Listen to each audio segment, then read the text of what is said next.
खेड कृषी उत्पन्न बाजार समितीच्या चाकण येथील महात्मा फुले मार्केटमध्ये शनिवारी 3 जानेवारी रोजी तरकारी मालाची आवक आणि भाव काय होते जाणून घेऊया। खेड कृषी उत्पन्न बाजार समिती उपबाजार महात्मा फुले मार्केट यार्ड या ठिकाणी फळभाज्या असेल, पालेभाज्या असेल,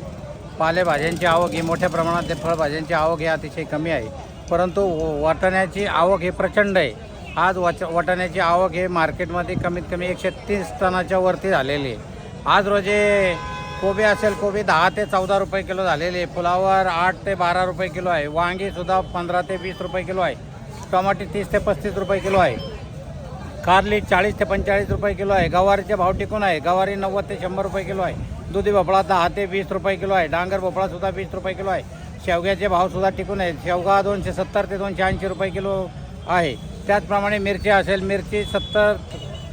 60 ते 70 रुपये किलो आहे, दोडकासुद्धा 40 ते 50 रुपये किलो आहे, शिमला मिरची 50 रुपये किलो आहे, श्रावणी घेवडा 20 ते 30 रुपये किलो आहे। त्याचप्रमाणे वालवर असेल, वालवरसुद्धा 20 ते 25 रुपये किलो आहे, चवळीसुद्धा 20 ते 25 रुपये किलो आहे, तोंडलीसुद्धा 20 ते 25 रुपये किलो आहे, राजमासुद्धा 30 ते 35 रुपये किलो आहे, पावटा 20 ते 30 रुपये किलो आहे, भेंडी 40 ते 45 रुपये किलो आहे, गाजर 20 ते 30 रुपये किलो आहे, घोसाळीसुद्धा 20 ते 25 रुपये किलो आहे, बीट असेल, बीटसुद्धा 15 ते 20 रुपये किलो आहे, काकडी 20 रुपये किलो आहे, तूरसुद्धा 40 ते 50 रुपये किलो आहे, पापडीसुद्धा 20 ते 25 रुपये किलो आहे, वाटाणा 20 ते 25 रुपये किलो आहे। सर्वसाधारण फळभाज्यांची ही स्थिती आहे, परंतु पालेभाज्याचे भाव हे प्रचंड गडगडलेले आहेत। मेथी असेल, मेथी 3 ते 4 रुपयाला गड्डी आहे, त्याचप्रमाणे